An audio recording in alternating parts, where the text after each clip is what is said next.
Hello there. Who are you? I feel like really making my bed. Who makes their bed? Nobody makes their actual bed. Like, unless you're a crazy person. I actually have dinner over here that I decided to film before I eat. But I really want to pickle right now. I don't care. I don't care. Okay, so I watched the new show, You. I watched the first episode. I actually watched the whole series, but I only want to talk about the first episode. I just hit the tripod. Good job. I actually wrote a whole like little bullet points for me to talk about, but you know what I did? I shut my computer off before I saved it. So those bullet points are gone. That is why I like to write things down more than I like to put them on the computer. But I am also stupid. I should have saved it. But we're gonna just do it. We're just gonna wing this. I'm gonna try to remember the bullet points I had. The setting of the scene, the first scene is amazing.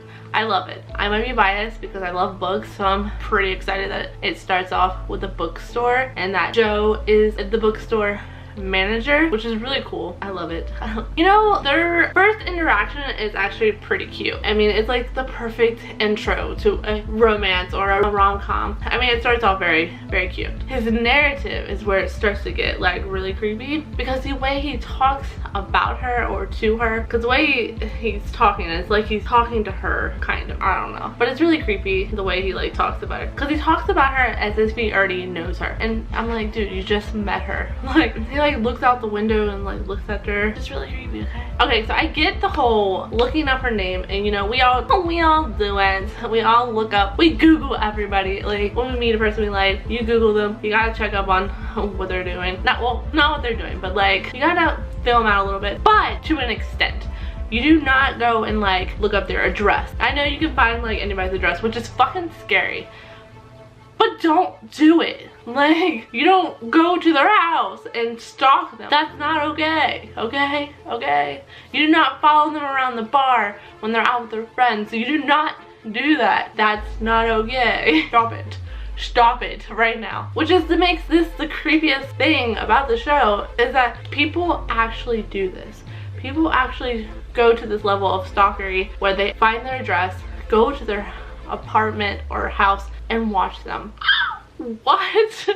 Like, it's so creepy. Don't do it. Like, I get it. If you like them, you have a chance to be with them. Don't be crazy. Like, she came into the bookstore. There's a chance that she would come back. You left a little bit of an impression. I mean, she smiled and giggled and stuff, but no.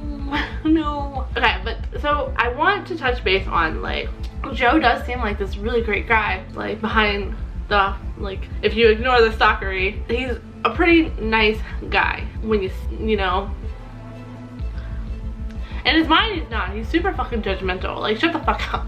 He like pretends he's better than everybody else. If you see him, he does paint this picture where he is this nice guy. He's a nice neighbor. He helps out the younger neighbor next door, Paco. Gives him books, food, because his parents are trash. Well, his mom is trash and his stepdad is trash. I mean, yeah, you're a nice guy, but it doesn't give you the right to, you know, be God and be crazy and make things happen because you're putting yourself in there because you're a stalker. See, this would be so much better if I had my bullet points, because now I feel like I'm like all over the place. Benji. I get that Benji's a douche, and I almost wanted to put a mallet to his head too, but you can't just go around putting mallets in people's heads and then locking them in a cage. Yes, he's a douchebag, and yes, he's manipulating Beck the whole time. Like, he's telling her how wonderful she is. That's just to keep her like, oh, he wants me, he loves me, oh, so sweet. I know the feeling, but you can't lock them in a cage, and then you end up getting first date with her. So, but you have Benji in the cage.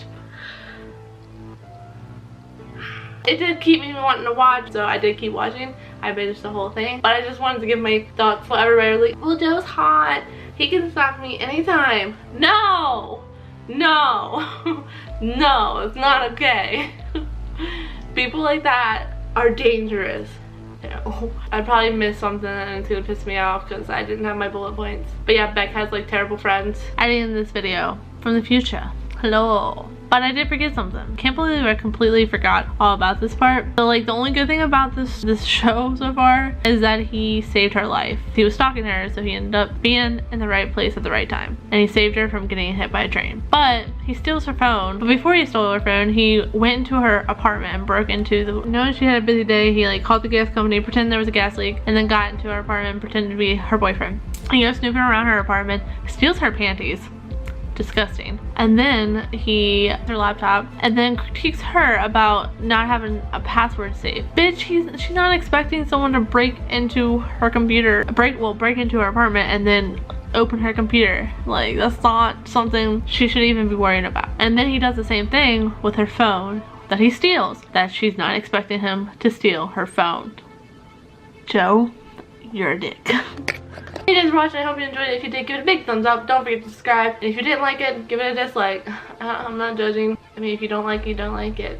I can't make you like something that you don't like. But hi. Bye. See you later.